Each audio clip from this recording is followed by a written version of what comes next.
Good morning, everyone. This is Jeffy Kennedy, author of epic fantasy romance, also writing as Jennifer K. Lambert.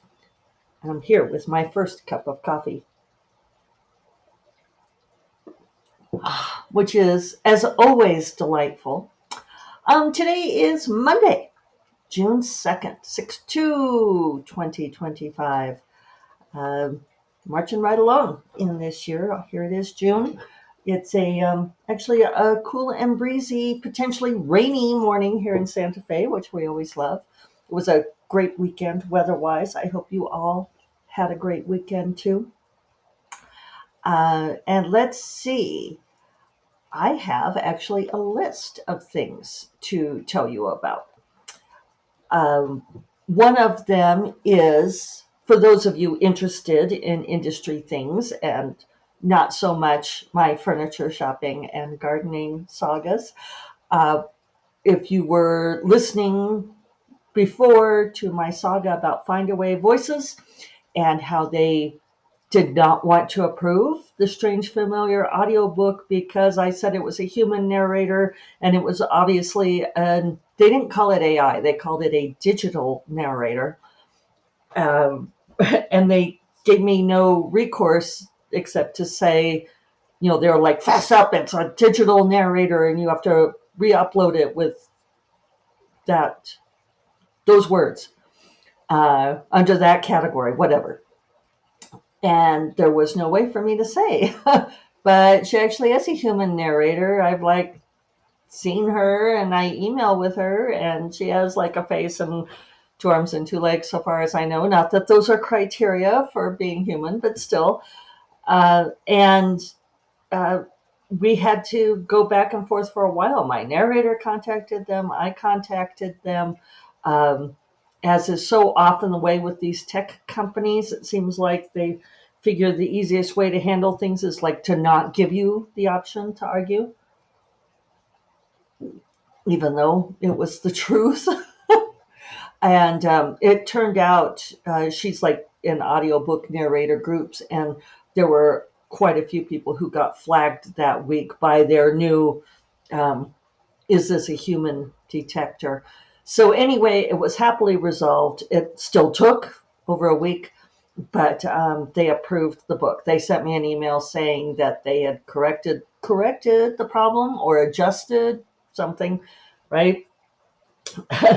Found some other way to do the quality control, and that I could re-upload my book, which I did, resubmit it, and yeah, I would have been annoyed if I'd had to totally re-upload it because you have to do it chapter by chapter, and it takes a while.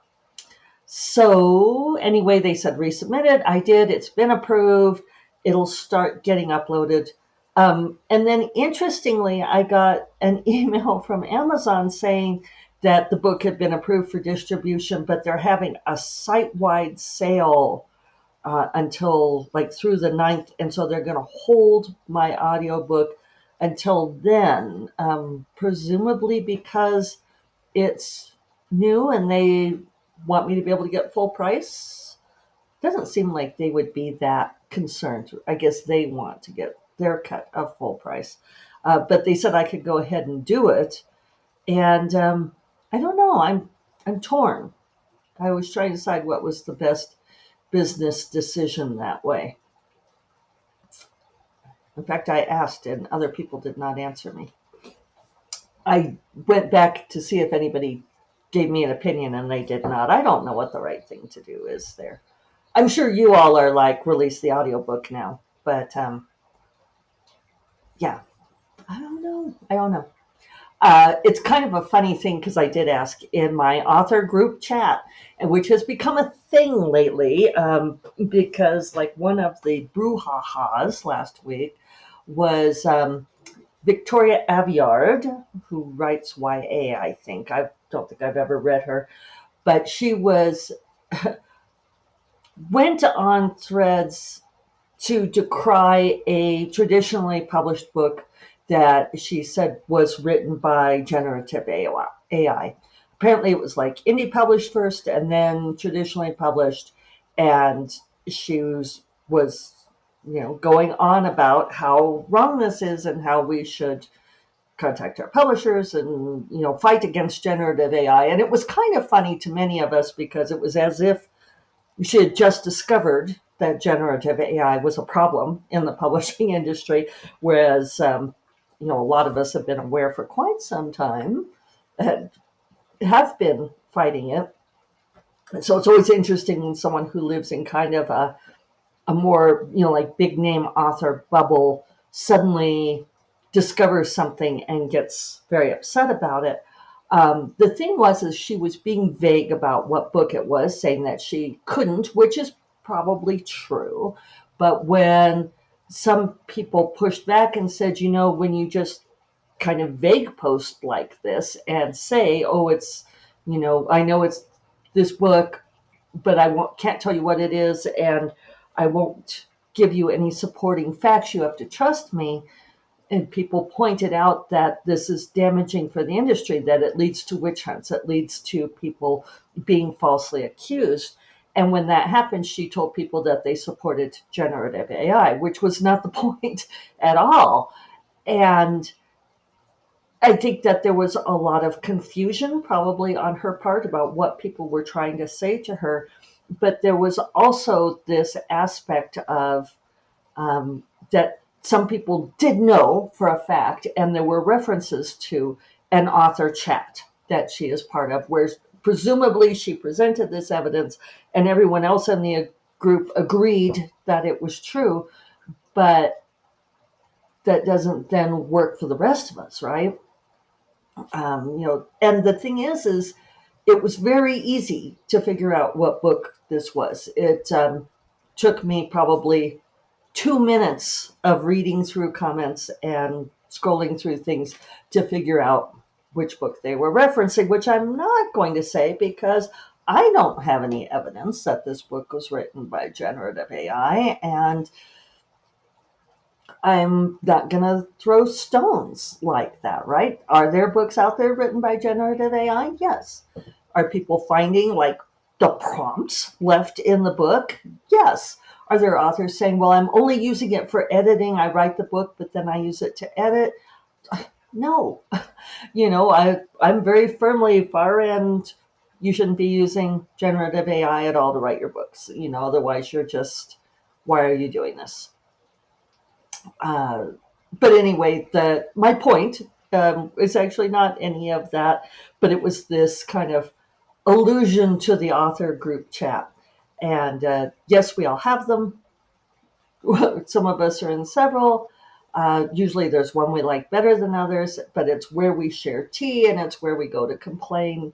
And it's good because it means that you do not then go onto social media and say things that you should not say there. It's just it was just a funny thing because there were other authors supporting Victoria's assertions, and it was clear that like they were coming from this group chat. So everyone's kind of like, well, I don't know if everyone, but me, I'm like looking at it and going, oh, who else is in this group chat? Not that I would want to be. I'm happy with mine, but I thought it was amusing. It was amusing to me, and there's been a few things like that going on this week. Along the lines of the generative AI stuff, there was somebody posted a screenshot from a Reddit site that's writing with AI, which is charming. And I actually somewhat sympathize with this person. I'm going to read it to you all. Her title is, I'm assuming it's her, and I don't know that it is. We'll change it to there. Their title is, AI has made my writing worse, ? I have a middling successful pen name and a romance niche, and the whole point of using AI was to speed through the commercial work so I could save my real creative energy for the big personal projects I actually care about. But it's taking longer to get a decent book with AI than it would to just write it myself from scratch. Shocking is me.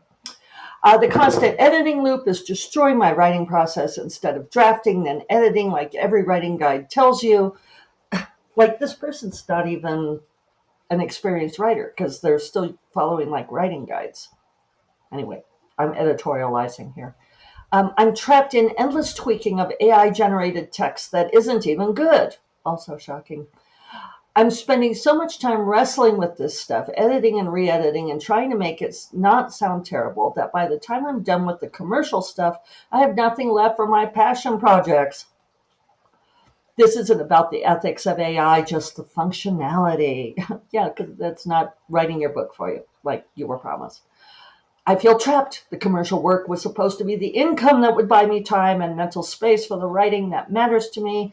Instead, I'm pouring all my energy into fixing bad AI prose while my literary work sits there untouched.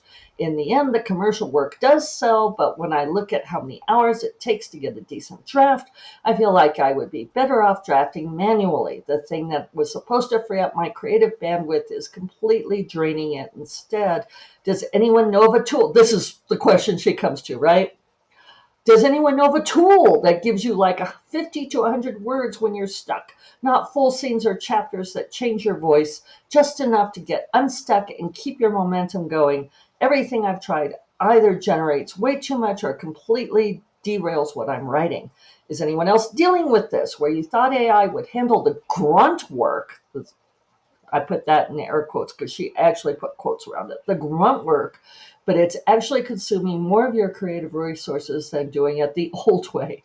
The old way. Ah, you sweet summer child.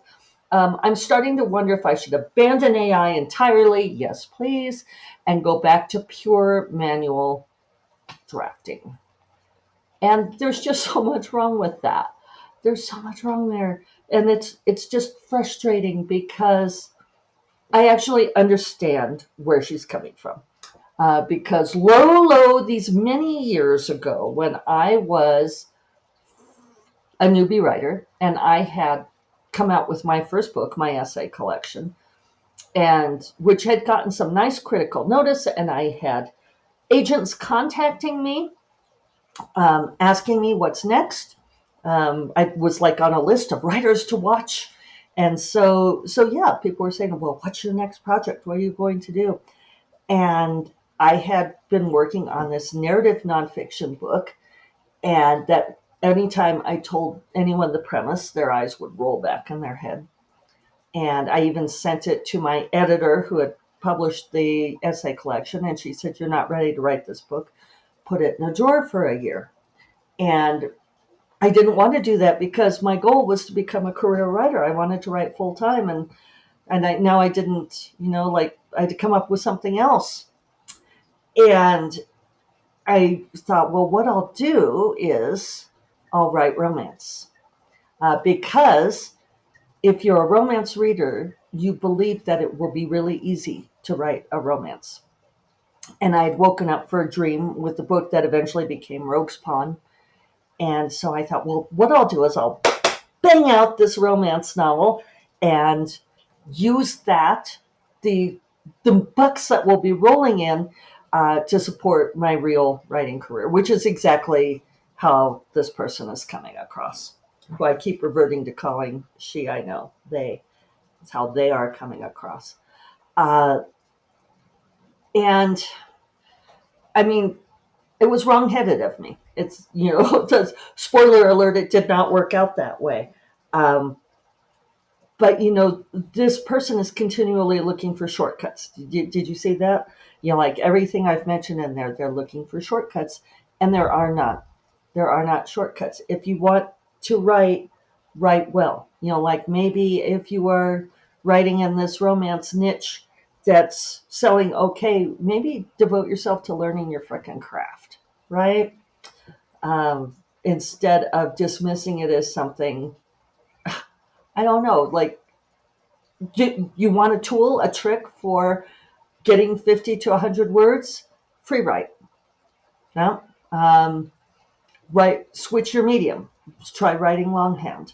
50 to 100 words is not a lot. Finding ways to get unstuck, I mean, writers have been searching for that for centuries, right? That's like part of it. That's like why we do this. So now I'm getting myself worked up. Uh, but I want to talk about, uh, I'll save that for last. Um, this is kind of a segue, this shortcuts thing, which is that some of the big news, as all Swifties can attest, is that Taylor Swift has now bought all of her masters. She owns her entire catalog. And if you don't understand the significance of this, for example, the Beatles did not own their catalog. Michael Jackson bought the Beatles catalog. It is this thing where, and I'll talk about it in terms of writing when I say rights, like my 12 Kingdoms and Uncharted Realms books. I do not have the rights to those books because I sold them to Kensington. Will I ever get them back? I don't know. They still sell middlingly well, so probably not. There's a threshold where they have to fall below before I can get those rights back. I have the rights back to all 10 of my Carina Press books, and I republished those. So owning her catalog is huge, and I won't take you down into the Swifty weeds, but it was a really shady thing where her first 6 albums got sold to someone she hated that hated her. It was full of misogyny and showing that she could be controlled in the music industry, that she is just another pop princess, and not to get too uppity. And, she has her song about being a mastermind, and Taylor is a very shrewd business person, which is why I've been talking about her for a long time. She's excellent creatively, but she's also shrewd as heck on her business, and she does not mess around. And she did this Eras tour. I was wondering what the deal was. I think some of us wondered, like, why she was doing so much merch, why she was coming out with additional versions of CDs and so forth, that she really did seem to be working to generate money. She's very generous with donations, with paying her people, but it did seem like a relentless push to make money that I was wondering. I thought somebody else in her organization was doing a lot of the pushing. It turns out that she took all of that money and she used it to buy back her catalog. She bought back her masters, and that's an incredible thing. And it probably cost over $1 billion to do it. And she posted a letter about it. And I think it's very interesting creatively too that many of us had been waiting for Taylor's version of the Reputation album. Because of those original 6 albums, she had started to re-record them. And so she had done 4 of them, and she had not yet done her debut album, which is frankly the weakest. And she had not done Reputation. And for many of us, we love Reputation. It's one of my favorites. And she, in this letter, she said that she wanted to confess to us that she's only recorded a quarter of the songs on Reputation. So Taylor's version was not coming anytime soon. And she said it was really difficult for her to get back into that space creatively because that album was so connected to a particular time in her life with the rage and the pain of everything that had happened following the Kardashians and Kanye West and all of that shit. And I think that that's fascinating that even someone as business minded as Taylor, who gets things done, you can't go against yourself creatively. And I have total respect for her that she was like, I tried re recording it and just couldn't get back into those songs. And I'm so interested in that and so excited that she bought back this catalog. I think it's an amazing accomplishment. Uh, Interestingly, apparently a lot of recording contracts now have started adopting clauses saying that artists cannot re-record their masters because of Taylor. And how shitty is that? Shitty. All right, my final thing, ending on an even happier note. Um, One of you left a comment on my podcast, I think from Friday, saying how much you love my books, and especially in these trying times. And that was just a lovely thing to say. It's I love knowing that the stories that I write for you, the stories that I tell myself, I do feel like I write for hope and about people having integrity and people doing things for the right reasons. And so it means a lot to me that it touches you that way. All right. And so I do not know if I'll do a podcast on Friday. I will be in Phoenix at Phoenix Fan Fusion. I fly there Thursday night, but I don't have anything till like afternoon. So maybe I'll record a podcast, but you all know me, right? I always think that I'm going to when I travel and then I don't. So maybe not Friday, maybe not Monday. Who knows? We'll see. But I hope that you all have a great week, and I will talk to you all soon. You all take care, okay? Bye bye.